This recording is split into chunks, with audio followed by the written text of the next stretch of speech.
দিবেন ছাত্রদল বুয়েট শাখার সাবেক সভাপতি। সময় তার বিরুদ্ধে যে মিথ্যা মামলা হয়েছে এটা পুরোপুরি ষড়যন্ত্রমূলক। সে তারেক রহমানের ভাইয়ের জন্য তার মিথ্যা মামলা দেওয়া হয়েছে। সে 18 বছর 1 মাস 15 দিন পর দেশে আসে এবং তাকে নিজে আত্মসমর্পণ করে। এই পাতানো আদালত তাকে জামিন না দিয়ে কারাগারে প্রেরণ করে। যেহেতু ফ্যাসিস্ট হাসিনা তার বিরুদ্ধে এই সাজানো মামলাগুলো করেছিল এবং বিশেষ করে উনি যেহেতু আমাদের দেশনেত্রী খালেদা জিয়ার ভাগিনা এবং আমাদের ভারপ্রাপ্ত চেয়ারম্যান রাষ্ট্রনায়ক তারেক জিয়ার খালেদা ভাই এই টার্গেট করেই ফ্যাসিস্ট হাসিনা তার বিরুদ্ধে এই মিথ্যা মামলাগুলো করেছিল। শুধু মিথ্যা মামলা করে ক্ষান্ত হন নাই, যেহেতু আপনারা জানেন ফ্যাসিস্ট হাসিনা বিচার বিভাগকে ধ্বংস করে দিয়েছিল এবং এই বিচার বিভাগকে তাদের অনুগত করে রেখেছিল। সে ছিল আমাদের অ্যাসোসিয়েশন অফ ইঞ্জিনিয়ার্স বাংলাদেশের সার্থক মহাসচিব এবং তার সময় অ্যাপ ছিল অত্যন্ত শক্তিশালী। হ্যাঁ, দলমত সকলেই তাকে অত্যন্ত স্নেহের পাত্র এবং সে আমাদের নেত্রী দেশনেত্রী বেগম খালেদা জিয়ার ভাগ্নে।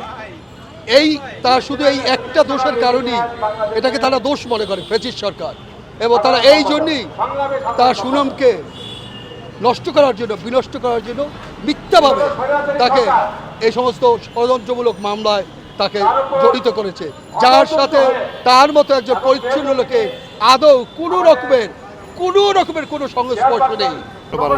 কিন্তু তার বিরুদ্ধে যে মামলাগুলো হয়েছে সেই মামলাগুলো হচ্ছে আর্থিক সংশ্লিষ্ট সংক্রান্ত।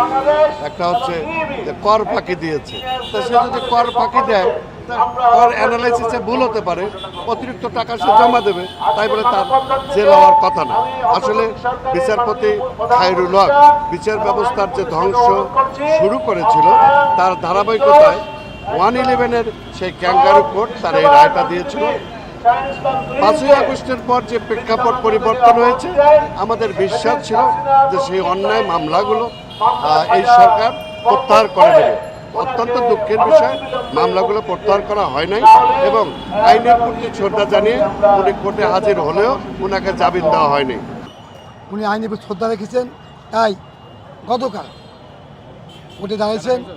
ফ্যাসিস্ট সরকারের মিথ্যা মামলায় আমাদের প্রাইম নেতার যে মামলা, এই সরকারের রায় আমরা দুঃখজনক মনে করছি। আমরা আশা করছিলাম ফ্যাসিস্ট সরকারকে আমরা খেতে দিয়েছি, আমরা সুষ্ঠু বিচার পাবো, কিন্তু সত্য কথা আমরা সুষ্ঠু বিচার পাই নাই। যুগ্ম আহ্বায়ক এবং সাংগঠনিক সম্পাদক